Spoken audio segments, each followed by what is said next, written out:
Hello student, class 9 का maths का question paper है एनुअल एग्ज़ाम 24-25 सेशन का।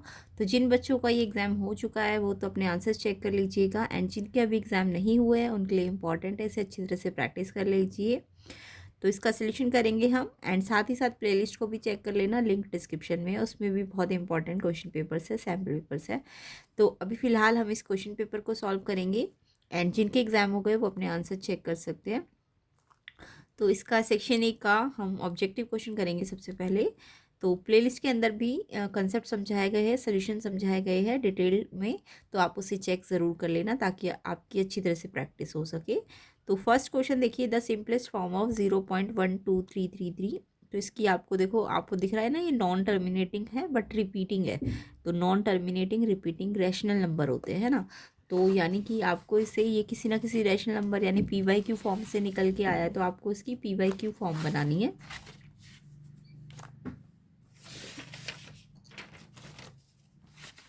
तो अगर इसकी पी वाई क्यू फॉर्म बनानी है तो इसको देखो, ये आपका इसमें आपको दिख रहा होगा कि 0.12333 थ्री रिपीट हो रहा है बार बार, है ना। तो थ्री अगर रिपीट हो रहा है तो हम थ्री पे, 1 2 थोड़ी ना रिपीट हो रहा है, सिर्फ थ्री रिपीट हुआ है। तो थ्री रिपीट हो रहा है तो 1 2 तो एज इट इज़ थ्री पे रिपीटिशन लगा देंगे ऐसे बार लगा के, तो ये इसका मतलब है। ठीक है, अब इसको करने का तरीका मैंने आपको सिखा रखा था कि इसमें आप क्या करोगे, पहले इस नंबर को x मान लोगे, है ना। मैंने यहाँ पे 5 बार रिपीट ना करके सिर्फ 2 बार रिपीट किया है, जो भी नंबर रिपीटिंग है उसको हम 2 बार रिपीट करके दिखा देंगे। एंड तो ये 0.1233 डैश डैश डैश, ये हमने x मान लिया। अब मेरे को पता है बार कितने में लगा है, एक नंबर पे लगा है ना, जितना नंबर रिपीट होता है उतने पे बार लगता है। तो ये नंबर रिपीट हुआ है तो एक नंबर ही तो रिपीट हुआ है, तो यानी हम एक नंबर रिपीट हुआ है तो 10 से मल्टीप्लाई करेंगे। अगर 2 नंबर रिपीट हुए होते तो हम 100 से मल्टीप्लाई करते, और 3 नंबर रिपीट किए होते तो हम 1000 से करते। तो अभी एक ही नंबर पे बार है ना, तो यानी हम 10 से मल्टीप्लाई करेंगे इसको भी और इसको भी, तो 10x हो गया। और ये मल्टीप्लाई करो 10 से, यानी पहले जीरो लगाओ, इस पर पहले जीरो लगाओ, 10 से मल्टीप्लाई करने का मतलब पहले जीरो लगाओ, एक जीरो 10 की, और फिर काउंट कर लो कितने के बाद डेसिमल है, 1 2 3 4 के बाद है ना डेसिमल यहाँ पे है, तो यानी यहाँ से काउंट करो 1 2 3 4, 4 के बाद यानी यहाँ पे डेसिमल लग जाएगा। अब इसमें से इसको माइनस करो, 10 में से 1x माइनस करो, 9x बचा। और इसमें से इसको माइनस कैसे करोगे, देखो 1.2330 तो ऊपर रखो और 0.123 नीचे, पॉइंट के नीचे पॉइंट आना चाहिए। अब ये जीरो वाला जो एक्स्ट्रा लाइन है उसे हटा दो, जब ऊपर ज़ीरो हो तो उसे हटा दिया करो। 3 - 3 ज़ीरो, 3 - 2 1, 2 - 1 1, फिर पॉइंट, फिर 1 - 0 1, तो ये 1.11 आ गया। तो 1.11 आ गया, यानी कि ये माइनस करके, और ये माइनस करके 9x हो गया। तो 9x अगर 1 1 है तो पहले 1 1 1 पॉइंट दो के बाद है ना, तो 2 जीरो लग गई, 100, यानी जब नीचे दो ऊपर 2 डेसिमल के बाद हो तो 100 लिखते हैं ना, तो 100 यहाँ लिख दिया, और ये जो 9 मल्टीप्लाई में डिवाइड में आ जाएगा। तो ये आपका इसका रैशनल नंबर फॉर्म है, तो ये इसका आंसर है ऑप्शन ए। तो ये मैंने बहुत बार सिखा रखा है, प्लेलिस्ट के अंदर भी आपको सिखा रखा है डिटेल में, तो आपको अगर आता है तो आप जल्दी जल्दी कर ही लोगे इसको, है ना। तो ये एक नंबर का क्वेश्चन है तो थोड़ा जल्दी जल्दी करना, तो ये स्टेप्स आपको याद रखने हैं। तो ये इसका आंसर ए ऑप्शन हो जाएगा। नेक्स्ट क्वेश्चन देखो, ए ऑप्शन करेक्ट है। सेकंड देखो, a rational number between √2 and √3। तो एक रेशनल नंबर √2 और √3, ये क्वेश्चन भी मैंने बहुत बार करा रखा है। √2 और √3 के बीच में रैशनल नंबर बनाना है। तो देखो, वैसे तो रैशनल नंबर बनाने के लिए हमें पता है ए और बी जब दो नंबर दिए हो तो हम उसको ऐसे लिख सकते थे a + b/2, बट ये तब होता जब ए और बी दोनों रैशनल होते, यानी ए भी रैशनल होता और बी भी। बट क्वेश्चन में हमारा यहाँ भी इरेशनल है और यहाँ भी इरेशनल, तो यानी कि ये वाला फॉर्मूला हम इसके लिए नहीं लगा सकते क्योंकि ये इरेशनल है, जबकि हमें ए और बी रैशनल दिए होने चाहिए, तो ये वाला फॉर्मूला अभी आप नहीं लगा सकते हो। आपको √2 को एक्सपेंड करना है, तो √2 आपको पता है एक इरेशनल नंबर है, तो वो कभी ख़त्म नहीं होता, उसकी वैल्यू 1.41 होती है।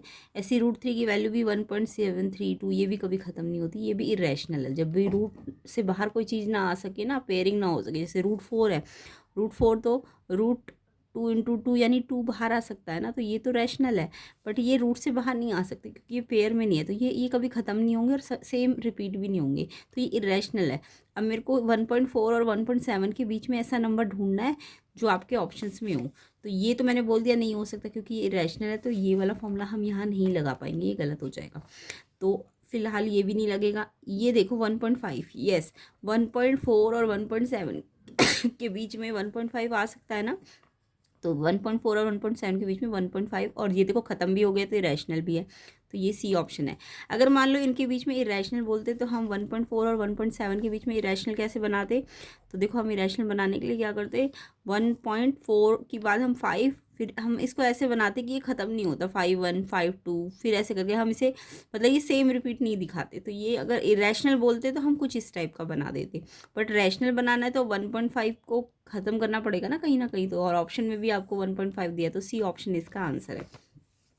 तो सी ऑप्शन करेक्ट आंसर है। नेक्स्ट क्वेश्चन देखिए, third, in class interval 70 to 85, 85 to 100, number 85 included कहाँ पे है, तो देखो वैसे तो आपको 85 इस वाले क्लास इंटरवल पे भी दिख रहा है और इस वाले पे भी दिख रहा है, बट इंक्लूडेड कहाँ पे होगा, तो ये याद रखना, ये वाला पॉइंट हमेशा ना लोअर लिमिट ही इंक्लूडेड होती है। तो पहले वाले को अगर मैं देखूँ कि उसमें क्या है 70 to 85, इसमें 85 जो है ना वो अपर लिमिट में है, कहाँ पे ये लोअर लिमिट होती है अपर, तो इस वाले में 85 आपका अपर लिमिट में, अपर लिमिट इंक्लूडेड नहीं होती, हमेशा लोअर लिमिट इंक्लूडेड होती है। तो 85 to 100 में 85 यहाँ लोअर लिमिट में है, इसलिए इस वाले में आपका 85 इंक्लूडेड है, हमेशा लोअर लिमिट इंक्लूडेड होती है, तो इसलिए आपका 85 जहाँ लोअर लिमिट में होगा वही इंक्लूडेड होगा। तो 85 कहाँ इंक्लूडेड है, इसमें लोअर लिमिट में है ना, तो इसलिए इसमें आपका इंक्लूडेड माना जाएगा, बी ऑप्शन इसका करेक्ट है। इसमें क्यों नहीं इंक्लूडेड, क्योंकि ये इसमें अपर लिमिट में है 85, जबकि इसमें लोअर लिमिट में, लोअर लिमिट में होता है तभी इंक्लूडेड माना जाएगा। तो इंक्लूडेड बोला है तो 85 यहाँ पे इंक्लूडेड है, ठीक है, तो बी ऑप्शन आंसर है। नेक्स्ट देखो, if the surface area of sphere 144 pi square centimetre, volume कितना होगा, तो देखो 144 पाई भी दिया हुआ है। अब यहाँ पे आपको पहले आपको सरफेस एरिया गिवन है क्वेश्चन में, तो सरफेस एरिया स्फेयर का होता है आपका question number 4, surface area sphere का 4 पाई आर स्क्वायर होता है, फॉर्मूला याद रखना 4 पाई आर स्क्वायर। अब आपको सरफेस एरिया क्वेश्चन में 144 पाई गिवन है और ये फॉर्मूला है। अब देखो यहाँ भी पाई मल्टीप्लाई में और यहाँ भी पाई मल्टीप्लाई में, तो पाई से पाई कट जाएगा, है ना। अब ये 4 यहाँ मल्टीप्लाई में है, रेडियस स्क्वायर यहीं रखो, 4 यहाँ मल्टीप्लाई में, यहाँ ला के डिवाइड कर दो, तो 4 से और 144 से डायरेक्ट भी डिवाइड हो जाएगा 36 पे, आप 2 2 जा, फिर 2 7 जा, पहले 2 से, फिर से 2 से कैंसिल किया तो 36 आ गया, आर स्क्वायर 36 आया। अब 36 है, स्क्वायर है तो यहाँ से स्क्वायर हट के यहाँ पे रूट लग जाता है, ये तो सबको पता है। जहाँ अब अगर आर निकालना है तो स्क्वायर हटेगा तो रूट लगेगा, 36 का स्क्वायर रूट याद होगा 6 होता है ना, तो आर आ गया 6। अब वॉल्यूम ऑफ स्फेयर का फॉर्मूला लगाओ 4/3 pi r cube, 4/3 pi as it is. अब वैसे क्वेश्चन में ऑप्शन पाई की फॉर्म में, तो आप पाई को चाहो तो ऐसे ही रख दो, मैंने खोल दिया है, आर 6 6 6। अब आपको 3 से ये 6 कट गया, 3 2 जा पे, और फिर सबको मल्टीप्लाई कर लो, सिर्फ पाई को मत मल्टीप्लाई करना क्योंकि ऑप्शन में आपको पाई भी दिया हुआ है, तो इसको मत लेना, सब बाकी सबको मल्टीप्लाई कर दो। 6 6 जा 36, 2 जा 72 इंटू 4, 72 इंटू 4 288 होता है, तो 288 पाई फॉर्म पाई में दी हुई है, तो इसलिए पाई को मत, पाई को ऐसे ही रखना है आपको, है ना। तो इसकी जगह मैंने पाई लिख दिया और बाकी सबको मल्टीप्लाई कर दिया, तो 288 पाई सेंटीमीटर क्यूब इसका आंसर है, ऑप्शन ए। तो स्फेयर का एरिया से आपको वॉल्यूम निकालना था, तो 288 पाई क्यूबिक सेंटीमीटर, ए ऑप्शन इसका करेक्ट है। नेक्स्ट क्वेश्चन बहुत ही सिंपल है, इतनी बार करा रखा है, x + 1/x 5 है और x² + 1/x² निकालना है। तो इसकी शॉर्ट ट्रिक भी मैंने आपको सिखा रखी थी कि जब भी आपको x + 1/x दिया हो और आपको x² + 1/x² निकालना हो, तो मैंने शॉर्ट ट्रिक बताई थी कि जो भी इस ये नंबर होता है यहाँ पे, उसका पहले स्क्वायर किया करो और उसमें से 2 को माइनस कर दिया करो, ये शॉर्ट ट्रिक होती है। यानी कि अगर x + 1/x दिया है और आपको x² + 1/x² निकालना है, तो पहले इस नंबर का स्क्वायर करो 5 का और उसमें से 2 माइनस करो, तो ये 25 - 2 23 आएगा। और अगर यहाँ माइनस दिया होता तो फिर ट्रिक थोड़ी चेंज हो जाती, तब आपको 2 माइनस की जगह अगर आपको x - 1/x दिया होता 5 और आपको x² + 1/x² निकालना होता है, तो आप फिर 5 के इसका स्क्वायर करते, जो भी नंबर यहाँ होता है उसमें +2 करते, तो तब आपका 27 आता, ठीक है। अगर x - 1/x दिया है तब तो 2 प्लस करना इसके स्क्वायर में, जो भी यहाँ नंबर दिया होगा, और अगर x + 1/x दिया है तो आपको इस जो भी यहाँ पे होता है उसके स्क्वायर में से 2 माइनस करना होता है, ये शॉर्ट ट्रिक है। बाकी मैंने लंबा तरीके से भी सिखा दिया कि हमें ये दिया है ना, हम इसका स्क्वायर और उसका स्क्वायर कब बना सकते हैं, जब हम इस पर होल स्क्वायर लगा दें। तो हमने इस पर होल स्क्वायर लगाया तो इस पर भी लगाना पड़ेगा, यानी स्क्वायरिंग करनी पड़ेगी। अब 5 का स्क्वायर कितना होता है 25, इस पर फॉर्मूला लगा दो a + b का होल स्क्वायर का, a का स्क्वायर + b का स्क्वायर + 2 इंटू a क्या है x और b क्या है 1/x, x और 1/x तो कट जाएंगे, तो 2 प्लस का तो उधर जाके माइनस हो जाएगा और फिर आपका ये निकल जाएगा। तो ऐसे शॉर्ट ट्रिक से भी कर सकते हो, आप चाहो तो लंबे तरीके से भी कर सकते थे। तो शॉर्ट ट्रिक सबको समझ आ गई होगी, तो इसका आंसर 23 है। सी ऑप्शन करेक्ट है। तो सी ऑप्शन आंसर है। नेक्स्ट है क्वाड्रिलेटरल के एंगल का रेशो दिया है 4, 7, 9, 10। तो इतनी बार करा रखा है ये क्वेश्चन, जब भी एंगल के रेशो दिए हो तो आपको पता है क्वाड्रिलेटरल है तो टोटल 360 बनना चाहिए। तो रेशो को कैसे लिखोगे, 4x, 7x, 9x, 10x। तो 4x, 7x, 9x, 10x ये एंगल है सारे, तो इनका सम कितना होना चाहिए 360। अब ये 4, 7, 11, 9, 20, 10, 30x हो जाएगा। टोटल सारे x है ना, तो 30x हो गया इक्वल टू 360। x निकालना है तो 30 मल्टीप्लाई में डिवाइड में चला जाएगा, 30 से ये डायरेक्ट कट जाएगा, 0 से 0, 3 पे 36, 12 पे आता है, x आ गया। अब मेरे को क्वेश्चन में x नहीं निकालना, मुझे बोला है क्वेश्चन में sum of measure of smallest and largest. Smallest और लार्जेस्ट का सम निकालना है। तो पहले स्मॉलेस्ट कौन सा है, जो 4x है वो सबसे छोटा माना जाएगा ना, और 10x जो है वो सबसे बड़ा माना जाएगा। तो 4x सबसे छोटा है, यानी स्मॉलेस्ट एंगल 4x है, और 4x मल्टीप्लाई हो रहा है तो 4 इंटू एक्स कितना है 12, तो 4 इंटू 12 48 हो जाएगा। ऐसी आपका लार्जेस्ट एंगल 10x है, तो 10x कितना है 12, तो 10 इंटू 12 120 हो जाएगा। अब इनका सम कर दो 48 और 120 का, तो ये आपका 168 आ जाएगा। सी ऑप्शन इसका करेक्ट है।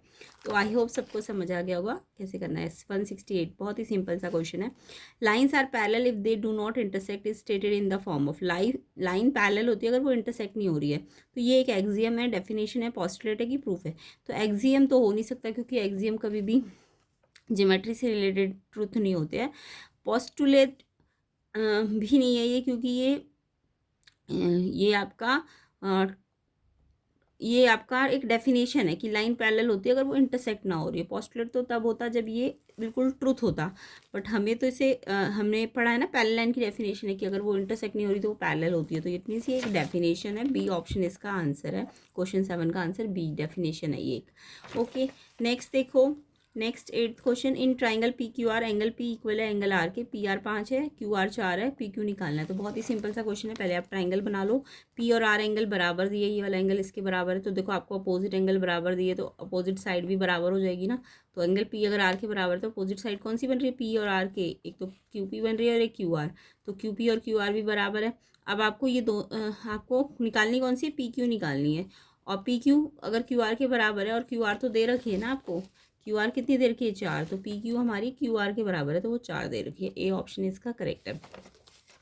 4 सेंटीमीटर करेक्ट आंसर है। Next question, degree of zero polynomial. ये भी मैंने बहुत बार कराया है कि जीरो पॉलिनोमियल जब भी हो तो उसकी डिग्री देखो। अगर पॉलिनोमियल मान लो 5 है, कांस्टेंट पॉलिनोमियल है, मान लो 5 एक कांस्टेंट पॉलिनोमियल है, कांस्टेंट है ना 5, ये एक पॉलिनोमियल भी है।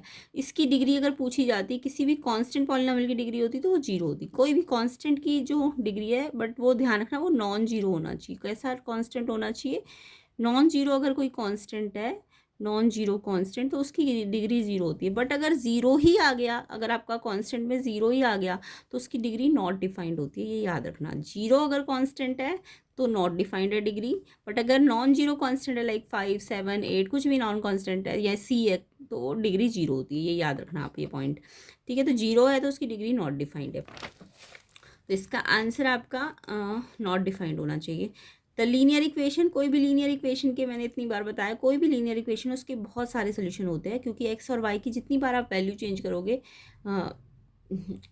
मतलब एक्स और वाई की मैं क्या कर सकती, एक्स अगर मैं निकालना चाहती हूँ तो मैं वाई की अलग अलग वैल्यू पे निकाल सकती हूँ ना। तो यानी कि ऐसी वाई अगर निकालना चाहती हूँ तो एक्स की अलग अलग वैल्यू पे निकाली जा सकती है।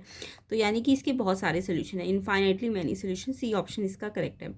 Next question, it is given that A B B C equal A D D E C, A B B C के इक्वल है, ए डी ई सी के इक्वल है, और आपको बोला ये ट्राइंगल कॉन्ग्रुएंट है। तो कौन सा क्राइटेरिया है, तो ये 4 क्राइटेरिया में से कौन सा लग रहा है यहाँ पे। वैसे तो RHS भी होता है चौथा क्राइटेरिया। अब देखो यहाँ पे, तो इसका आंसर तो सी है, इनफाइनाइटली मैनी सोल्यूशन। अब इसमें देखो आपको ये ए बी बी सी के इक्वल दे रखा है ना, और एक ए डी ई सी के इक्वल दे रखा है, फिर ये ट्राइंगल कॉन्ग्रुएंट भी दे रखा है। अब तीसरा हमें नहीं पता क्या है, तो हमें ये दिख रहा है ए बी बी सी के इक्वल है अगर, तो किसी भी ट्राइंगल में अगर दो साइड अपोजिट इक्वल है तो एंगल भी तो अपोजिट इक्वल हो जाएंगे ना। तो एंगल ए एंगल सी ये हमने अपने आप निकाल दिया। तो एंगल ए सी के equal, opposite angle equal side are equal. तो अब यहाँ हमें दिख रहा है कि इस ट्राइंगल और इस ट्राइंगल में एक तो साइड और एक ये वाली साइड और एक एंगल, तो हमें दिख रहा है दो साइड और उनके बीच का एंगल, दो साइड और उनके बीच का एंगल, यानी कि ये क्राइटेरिया है एस से एस वाला, दो साइड और उनके बीच का एंगल। तो ए ऑप्शन इसका करेक्ट आंसर है। तो SAS वाला क्राइटेरिया लग रहा है यहाँ पे ए ऑप्शन। नेक्स्ट क्वेश्चन देखो, in the figure it is given that O is the centre of circle and AOC 50। AOC देखो नीचे वाला दिया हुआ है 150 और आपको ABC निकालना है। तो आपको पता है किसी भी ट्राइंगल में अगर ये वाला एंगल निकालना है तो ये देखो ये वाला एंगल किस पे बन रहा है, AC आर्क पे बन रहा है ना, और AC आर्क पे ही अगर ये वाला इधर बन रहा है तो ये वाला AC आर्क पे देखो एक नीचे बन रहा है और एक ऊपर भी बन रहा होगा। तो ये वाला क्योंकि ये वाला ऊपर की साइड है ना, तो ये वाला भी ऊपर वाला साइड लेना पड़ेगा। और आपको पता है किसी भी उसमें अगर सेम आर्क पे एक एंगल सेंटर पे बन रहा हो और एक एंगल हमारा सर्कल पे बन रहा हो, तो ये वाला एंगल अगर एक्स है तो सेंटर वाला डबल होता है, ये तो सबको पता है ना। या ये जितना होगा ये आधा होगा, ऊपर वाला आधा होता है, नीचे सेंटर वाला डबल होता है। तो ये वाला देखो ये तो सर्कल वाला है और इसके इस ये किसके डबल या हाफ होगा, ये इस वाले के, क्योंकि ऊपर की साइड है तो इसका भी ऊपर वाला लेना पड़ेगा। तो ये नीचे वाला तो 150 है, ऊपर वाला आप रिफ्लेक्स से निकाल लो। तो AOC 150 है, रिफ्लेक्स AOC आपका 360 में से माइनस करके आएगा 210। तो ABC जो निकालना है ना, क्योंकि AC सेम आर्क है, अभी मैंने बताया कि सेम आर्क पे अगर एक एंगल सेंटर पे हो और एक आपका सर्कल पे हो तो सर्कल वाला हाफ होता है सेंटर का। तो सेंटर का आपको रिफ्लेक्स वाला मिल गया ना, तो रिफ्लेक्स कितना है 210, उसका आधा कर दो तो 105। तो ध्यान रखना ये अगर ऊपर की साइड है तो इसका भी आपको ऊपर वाले का हाफ करना पड़ेगा। अगर ये नीचे की साइड होता, जैसे ये नीचे की साइड था तो ये नीचे वाला, बट ये ऊपर की साइड बन रहा है ना, तो ये वाला ऊपर वाला लोगे। तो यानी कि ये रिफ्लेक्स का हाफ होगा। तो रिफ्लेक्स आपने निकाला 105 का, उसका आधा कर देना है, क्योंकि सेंटर वाला आधा होता है, सेंटर वाला डबल होता है और सर्कल वाला आधा होता है। ठीक है, 105 इसका आंसर है सी ऑप्शन। तो सी ऑप्शन इसका करेक्ट है। नेक्स्ट क्वेश्चन देखो, द वैल्यू ऑफ √14 इंटू √21। तो ये भी बहुत ही सिंपल सा क्वेश्चन है। √14 √21 को सॉल्व करना है। अब देखो दोनों पे स्क्वायर रूट है, स्क्वायर रूट का मतलब समझिए दोनों पे हाफ पावर है, इस पे भी हाफ पावर है और 21 पे भी हाफ पावर है। अब आपको एक्सपोनेंट के रूल पता है, अगर सेम पावर हो तो आप पावर को एक बार लिखोगे, और ये 14 इंटू 21 ऐसे होता है ना। एक्सपोनेंट का रूल क्या कहता है, जब सेम पावर हो तो एक बार लिख दो और अंदर बेस जो है वो आपस में अगर मल्टीप्लाई तो मल्टीप्लाई हो जाएंगे, डिवाइड है तो डिवाइड हो जाएंगे। तो ऐसे ही मैंने किया कि ये जो दोनों पे हाफ पावर है उसको तो मैंने पूरे के बाहर लिख दिया। पूरे के बाहर मतलब हाफ पावर का मतलब रूट होता है, दोनों पे रूट लगा दिया। अगर इस पे भी रूट है इस पे भी रूट है तो इकट्ठा रूट लगा सकते हैं इस फॉर्मूले के बेसिस पे। तो अंदर ये दोनों बेस मल्टीप्लाई हो गए। अब 14 के प्राइम फैक्टर कर लो 7 इंटू 2, 21 के प्राइम फैक्टर कर लो 7 इंटू 3। आपको स्क्वायर रूट का तरीका पता है कि जब भी कोई नंबर पेयर में हो, जैसे 7 7 का पेयर बन रहा है ना, 2 है ना 7, तो पेयर में से एक 7 बाहर आ जाएगा तो वो रूट से हट जाएगा। जब भी दो नंबर पेयर में होंगे रूट के अंदर तो वो रूट से बाहर आ सकते हैं, एक दो में से एक बाहर आ जाएगा। और ये 2 और 3 तो सिंगल है ना, तो ये तो रूट के अंदर ही रहेंगे। अब ये सिंगल है तो ये रूट के अंदर रहेंगे, तो 2 3 या 6, तो √6 और 7 बाहर आ गया, तो 7 √6 ए ऑप्शन इसका करेक्ट आंसर है। आई होप सबको समझ आ गया होगा। तो ऐसे ही डिटेल सोल्यूशन कंसेप्ट मिलेंगे आपको प्लेलिस्ट के अंदर भी। अच्छी तरह से 3 to 4 क्वेश्चन पेपर्स को अच्छी तरह से प्रैक्टिस करना, रजिस्टर पेन कॉपी सब आपने पास रख के आपको पहले क्वेश्चन को खुद ट्राई करना है, नहीं आएगा फिर अपने आप करना है। तो आपको कितना भी हार्ड पेपर आ जाए आप आसानी से अटैम्प्ट कर लोगे। तो इसका आंसर आपका 7 √6 ए ऑप्शन है। नेक्स्ट क्वेश्चन नंबर 14 देखेंगे, कॉफिशिएंट एक्स का निकालना है x+3 का होल क्यूब में। तो पहले x+3 का होल क्यूब का फॉर्मूला एक्सपेंड करो, देन आपको x का कॉफिशिएंट निकालना है। तो ये फॉर्मूला तो सबको आता होगा, a+b का होल क्यूब। क्या होता है a+b का होल क्यूब, a+b का होल क्यूब होता है, जब होल क्यूब हो तो a पे भी क्यूब आएगा, फिर b पे क्यूब आएगा, फिर 3 a पे एक बार a पे स्क्वायर और b एक बार, और फिर a एक बार और b स्क्वायर, ये फॉर्मूला होता है। ठीक है, तो a का क्यूब यानी x का क्यूब, 3 का क्यूब 27, 3 का क्यूब मतलब 3 इंटू 3 इंटू 3, 3 बार मल्टीप्लाई करना है। फिर 3a का स्क्वायर यानी x का स्क्वायर करो, और b 3 एक बार है, और फिर प्लस का 3 फॉर्मूले का a एक बार, a क्या है x और b क्या है 3 पे स्क्वायर। अब 3 जा 9 और एक्स स्क्वायर, एंड ये क्या है 3 का स्क्वायर यानी 9 इंटू 3 27, और साथ में x है, और लास्ट में कांस्टेंट 27 है। तो ये फॉर्म बन रही है। अब आपको x का कॉफिशिएंट बोला ना, x वाली टर्म ये है ना, तो x वाली टर्म अगर ये है तो इसके आगे क्या है प्लस का 27 है ना, तो कॉफिशिएंट ऑफ x कितना आ जाएगा 27, डी ऑप्शन इसका आंसर है। अगर एक्स स्क्वायर का कॉफिशिएंट बोलते तो एक्स स्क्वायर वाली टर्म ये है तो फिर 9 होता, एक्स क्यूब का बोलते तो 1 होता है ना। तो कॉफिशिएंट एक्स का बोला है तो एक्स वाली टर्म ढूंढो, ये है। अब इस पे आगे 27 है तो 27 इसका कॉफिशिएंट है, डी ऑप्शन करेक्ट है। तो डी ऑप्शन 27 करेक्ट है। Next 4x 3x plus Y angle है सेम साइड ऑफ ट्रांसवर्सल। देखो ये दो पैरेलल लाइन है और ये ट्रांसवर्सल है, तो अगर सेम साइड ऑफ ट्रांसवर्सल में अंदर अंदर दो एंगल बन रहे हैं तो ये पैरेलल लाइन की जब भी सेम साइड पे अंदर अंदर एंगल बनते हैं सम ऑफ इंटीरियर कहते हैं। तो ये एंगल और ये एंगल का सम 180 होता है। तो यहाँ पे क्योंकि एल एम के पैरेलल है तो हमें पता है ये इंटीरियर एंगल बन रहे हैं लाइन के अंदर अंदर, अगर सेम साइड में बन रहे हो पैरेलल लाइन के अंदर अंदर सेम साइड पे तो उसे सम ऑफ इंटीरियर एंगल कहते हैं। तो ये वाला एंगल प्लस ये वाला angle 3x plus 5 plus 4x 180 होगा सम ऑफ इंटीरियर वाली प्रॉपर्टी। अब x के सॉल्व करो, 3 और 4 कितना होता है 7x एंड साथ में प्लस का 5, x के साथ प्लस होगा और नंबर एज इट इज़ रहेगा। फिर ये नंबर उधर जाएगा तो ये प्लस है तो उधर जाके माइनस हो जाएगा, माइनस करो 175, x निकालना है तो 7 मल्टीप्लाई में है ना तो डिवाइड में आ जाएगा और डिवाइड से कट के ये 25 डिग्री आ जाएगा। तो इसका आंसर आपका 25 डिग्री आ जाएगा, ए ऑप्शन। एक्स निकालना था ना तो ए एक्स आ गया 25 डिग्री, ए ऑप्शन इसका करेक्ट है। नेक्स्ट क्वेश्चन देखो सर्कल वाला। तो यहाँ पे आपको एक सर्कल दिया हुआ है, एंगल ये वाला 35 है, ये वाला 90 है और आपको कौन सा निकालना है, ए डी सी निकालना है, ए डी सी ये वाला एंगल निकालना है। तो देखो ऐसे समझो इसे, आपको ये वाला एंगल बी ए डी 35 बोला है और ये जो ये वाला बन रहा है ये 90 डिग्री है और ये आपको निकालने को बोला है। तो आप पहले इस ट्राइंगल को अगर कंसीडर करो, इस ट्राइंगल को, तो आपको पहले ये वाला एंगल निकालना पड़ेगा। ये वाला एंगल आप आसानी से निकाल सकते हो। आपको एक थ्योरम आती होगी, एक तो सेंटर वाली जो मैंने अभी बताई कि अगर सेंटर है और एक सर्कल है तो हाफ होता है, सर्कल वाला हाफ होता है सेंटर की। एक और थ्योरम होती है कि अगर दो एंगल सेम आर्क पे बन रहे हैं, एक यहाँ और एक यहाँ, देखो ये मान लो ए बी सी डी ऐसे कुछ है, तो अगर ये वाला एंगल पता है तो ये भी निकल सकता है क्योंकि ये वाला एंगल भी ए बी आर्क पे है और ये वाला एंगल भी ए बी आर्क पे। तो अगर सेम आर्क पे तो ये दोनों एंगल बराबर होते हैं, ठीक है। तो यहाँ पे भी ऐसा ही है, ये 35 है तो ये भी 35 होगा क्योंकि बी डी सेम आर्क है ना। तो ये 35 दिया तो एंगल चाहे आप इसे बी सी डी बोल दो क्योंकि बी डी आर्क पे बना है ना, ये वाला भी और ये वाला भी, तो बी डी सेम आर्क है। तो या तो ये पूरा बी सी डी बोल दो या पी सी डी बोल दो, है ना। तो मैंने इससे बी सी डी निकाल दिया 35 का सेम आर्क लगा के फॉर्मूला। अब मेरे को ये वाला ट्राइंगल देखना है क्योंकि मुझे ये वाला एंगल निकालना है। ये तो निकाल चुकी हूँ, ये वाला एंगल निकालना है। अब आपको ट्राइंगल की प्रॉपर्टी पता है, चाहे तो आप लीनियर पेयर से पहले ये वाला एंगल निकाल लो। लीनियर पेयर ये 90 है तो ये भी 90 होगा, चाहे आप लीनियर पेयर से भी कर सकते हो और फिर एंगल सम प्रॉपर्टी लगा दो, या फिर एक्सटीरियर से कर लो। इस ट्राइंगल के बाहर है ना ये एंगल 90 वाला, तो ये 90 वाला एंगल इन दो एंगल इंटीरियर एंगल, ट्राइंगल के अंदर कोई भी बाहर वाला एंगल अंदर के इंटीरियर एंगल के सम के बराबर होता है। तो मैंने एक्सटीरियर प्रॉपर्टी लगा दी कि ये जो सी पी ए है या ए पी सी है, ये एक्सटीरियर एंगल अंदर की ये वाले दो इंटीरियर एंगल के बराबर होगा। इसका नाम है पी सी डी और P D C. P C D आपको 35 दिया, पी डी सी आपको निकालना है। तो निकालना है तो ये यहीं रहेगा, ये वहाँ जाके माइनस हो जाएगा तो 55, और पी डी सी ही तो एक्चुअल में पी डी सी बोल दो चाहे ए डी सी बोल दो, बात एक ही है। तो ए डी सी 55 आ जाएगा। तो सी ऑप्शन इसका करेक्ट है। आप चाहो तो इसे पहले लीनियर से निकाल दो ये 90 और फिर एंगल सम प्रॉपर्टी लगा के ये दोनों पता है तो तीसरा निकाल सकते हो। तो इसका आंसर 55 सी ऑप्शन है करेक्ट। तो आंसर 55 आएगा सी ऑप्शन। नेक्स्ट क्वेश्चन देखो, if 2 0 is the solution of the linear equation this and के निकालना है। ऐसे क्वेश्चन इतनी बार करा रखे, जब भी ये सोल्यूशन हो तो आप एक्स और वाई की जगह इनकी वैल्यू रख दो और फिर के निकल जाएगा।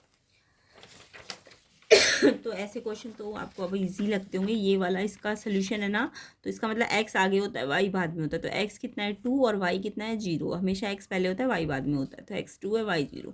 तो इस इक्वेशन में 2x आपस में मल्टीप्लाई हो रहा है ना, 2 इंटू एक्स, तो 2 इंटू एक्स कितना है 2 है, प्लस 3 इंटू वाई, तो 3y से मल्टीप्लाई, वाई कितना है 0 एंड के। अब ये 2 2 जाए तो 4 हो गया, 3 को 0 से मल्टीप्लाई करोगे तो 3 0 से मल्टीप्लाई होकर 0 बन जाएगा इक्वल्स टू के निकालना है तो 4 + 0 4 आ जाएगा। ए ऑप्शन इसका आंसर है। तो ये क्वेश्चन तो सब बच्चों को आता होगा। नेक्स्ट देखो, ये वाला क्वेश्चन भी बहुत बार करा रखा है, एक्स रूट 5 + 2, तो एक्स प्लस 1/x कैसे निकलेगा। तो अगर आपको x दिया है और 1/x आपको चाहिए तो पहले आप x तो दिया है, आप इसका उल्टा करो 1/x। तो 1/x का मतलब x के नीचे कुछ नहीं है, यानी 1 है ना x के नीचे, तो इसका उल्टा करोगे तो 1 तो ऊपर आ जाएगा और ये पूरा नीचे आ जाएगा। अब जब भी आपको पता है रूट अगर आपका नीचे डिनोमिनेटर में आ गया तो आप रेशनलाइज करोगे। तो x अगर ये था तो 1/x पहले मैंने निकाला, ये अब मेरे को दिख रहा है √5 + 2 नीचे आ रखा है डिनोमिनेटर में, तो आपको इसे रेशनलाइज करना है। रेशनलाइज करने के लिए इन दोनों के बीच में जो साइन होता है ना, अगर प्लस है तो इधर माइनस का साइन लिख दिया करो, अगर यहाँ माइनस होता तो यहाँ दोनों में प्लस का साइन होता। तो जो भी आपके नीचे डिनोमिनेटर में है उनको सेम ऐसे ही लिखना है, बट साइन प्लस इन दोनों के बीच में जो है उसको चेंज करना पड़ेगा। तो ये प्लस की जगह मैंने माइनस लिख दिया, ऊपर भी वही लिखना है, नीचे भी वही लिखना है।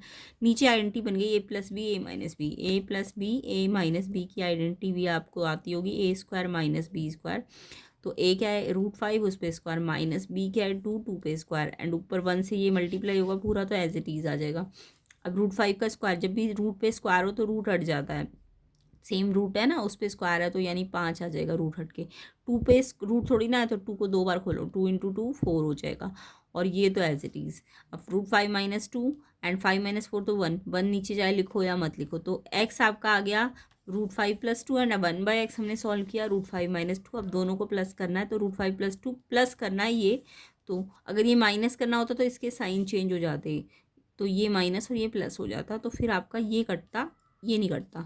अभी फ़िलहाल प्लस करना है तो इसके साइन चेंज नहीं हुए ना, तो ये ऐसी का ऐसी। अब ये प्लस का 2 का ये कटा, तो ये बचा। तो 1√5 जुड़ेंगे कैसे, आगे वाले जुड़ेंगे 1 1, तो 2 और √5 है एक बार, लाइक टर्म्स में ऐसे ही जोड़ते हैं, आगे वाले जोड़ो 1 1 2 एंड ये √5 एक बार, तो 2√5 ए ऑप्शन इसका करेक्ट है।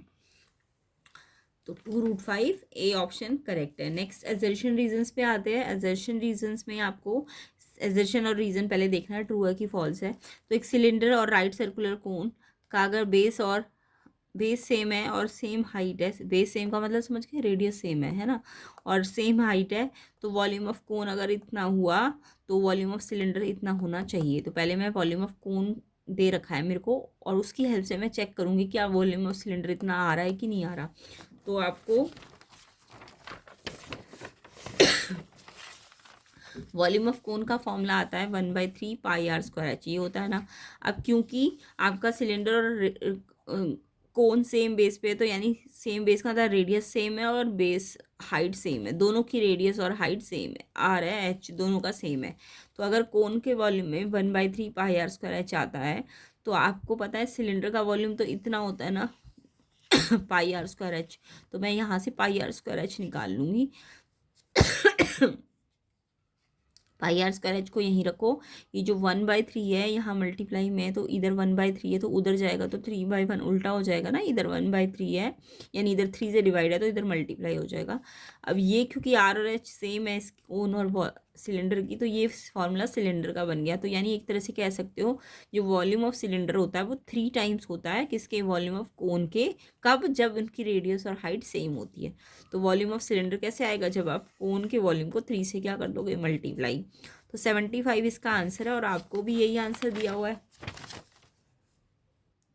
आपको भी 75 क्यूबिक यूनिट ही दिया हुआ है ना सिलेंडर का, और ये इसका एक्चुअल में 3 टाइम्स आया, 25 3 × 75, और वो मैंने करके भी दिखा दिया कैसे आया, क्योंकि रेडियस हाइट सेम था, तो ये जो 3 से डिवाइड हो रहा था ये मल्टीप्लाई होगा।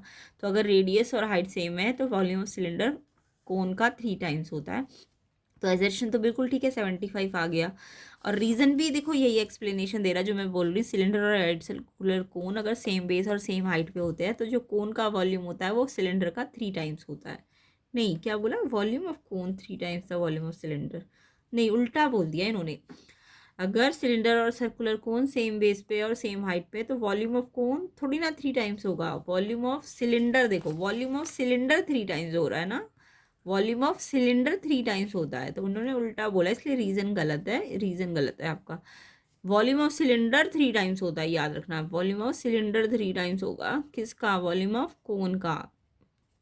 तो इन्होंने उल्टा बोल दिया, इन्होंने बोल दिया वॉल्यूम ऑफ कोन 3 टाइम्स होगा वॉल्यूम ऑफ सिलेंडर का, इसलिए रीज़न आपका गलत है, इसलिए ये एक्सप्लेनेशन भी बिल्कुल गलत हो जाएगा, है ना, क्योंकि रीज़न ही गलत है। अगर ये ऐसा बोलते तब एजर्शन रीज़न सही होते और एक्सप्लेनेशन ठीक होता, ए ऑप्शन होता तब, बट अभी तो इन्होंने उल्टा बोला है, ये होना चाहिए था volume of cylinder 3 time volume of cone, तो रीज़न गलत है, एजर्शन सही है। तो इसका आंसर एजर्शन सही, रीज़न गलत, सी ऑप्शन होना चाहिए, ऑप्शन सी इसका आंसर हो जाएगा। नेक्स्ट क्वेश्चन देखो, नेक्स्ट क्वेश्चन है, एसर्शन है रूट 2 एक इरेशनल नंबर है। यस, अभी थोड़ी देर पहले बताया था मैंने, रूट 2 क्योंकि रूट से बाहर नहीं आ सकता तो वो इरेशनल नंबर है, और उसकी वैल्यू भी सम 1.41 कभी ख़त्म भी नहीं होती और सेम रिपीटेड भी नहीं होती है, तो वो इरेशनल नंबर है क्योंकि वो नॉन टर्मिनेटिंग भी होता है, और साथ में क्योंकि सेम वैल्यू भी नहीं देता, नॉन टर्मिनेटिंग के साथ साथ वो नॉन रिपीटिंग भी होता है या नॉन रिकरिंग होता है, और ऐसे नंबर्स को हम इरेशनल कहते हैं। क्या कहते हैं? इरेशनल, जो ना तो टर्मिनेटिंग हो और ना ही रिकरिंग हो, तो ये इरेशनल होते हैं। तो रूट 2 बिल्कुल ठीक है, इरेशनल है। फिर इन्होंने रीज़न बताया है कि द डेसिमल एक्सपेंशन रूट 2 का नॉन टर्मिनेटिंग नॉन रिकरिंग है। यही जो मैं अभी बता रही थी कि इसका डेसिमल एक्सपेंशन कभी ख़त्म भी नहीं होगा और सेम रिपीट भी नहीं होगा, यानी ये नॉन टर्मिनेटिंग नॉन रिकरिंग है, इसलिए तो ये इरेशनल है। तो यानी कि रीज़न एक्सप्लेन भी कर रहा है, ठीक भी है, और एक्सप्लेन भी कर रहा है क्यों ये इरेशनल है, क्योंकि ये ऐसा नंबर है। तो इसलिए एक्सप्लेनेशन और एजर्शन रीज़न दोनों ठीक है, ए ऑप्शन आंसर है। जब एजर्शन भी ठीक हो, रीज़न भी ठीक हो और एक्सप्लेनेशन भी ठीक हो, तो इसलिए ए ऑप्शन इसका आंसर है। तो इसका आंसर आपका ए ऑप्शन हो जाएगा। आई होप एसर्शन रीज़न भी आपको समझ आ गए होंगे। तो वीडियो को ज़्यादा से ज़्यादा शेयर कर देना, ज़्यादा से ज़्यादा लाइक कर देना। इसके सेक्शन बी को हम जल्दी से कवर कर लेंगे, कम से कम 1000 लाइक आप जल्दी जल्दी कर दो, सेक्शन बी सी डी आपको मिल जाएगा जल्दी से जल्दी। तो ये सारे क्वेश्चन इंपॉर्टेंट है, इसमें से बहुत सारे मैंने करा भी रखे हैं, प्लेलिस्ट को चेक कर लेना, लिंक डिस्क्रिप्शन में है। तो इम्पॉर्टेंट क्वेश्चन है सारे ही, और मोस्टली क्वेश्चन आपको प्लेलिस्ट के अंदर 3 to 4 क्वेश्चन पेपर्स में मिल जाएंगे, तो आप चेक कर लेना। सारे ही इंपॉर्टेंट क्वेश्चंस हैं, एंड जिनके एग्जाम हो गए वो अपने आंसर चेक कर लेना। तो 1000 लाइक जल्दी से जल्दी कर दो ताकि आपको इसका सोल्यूशन मिल जाए, एंड वीडियो को ज़्यादा से ज़्यादा शेयर कर दो। चैनल पे नए हो तो चैनल को सब्सक्राइब ज़रूर करना, एंड प्रैक्टिस करते रहिए, प्लेलिस्ट में से अच्छी तरह से प्रैक्टिस कर लीजिए अच्छी तरीके से।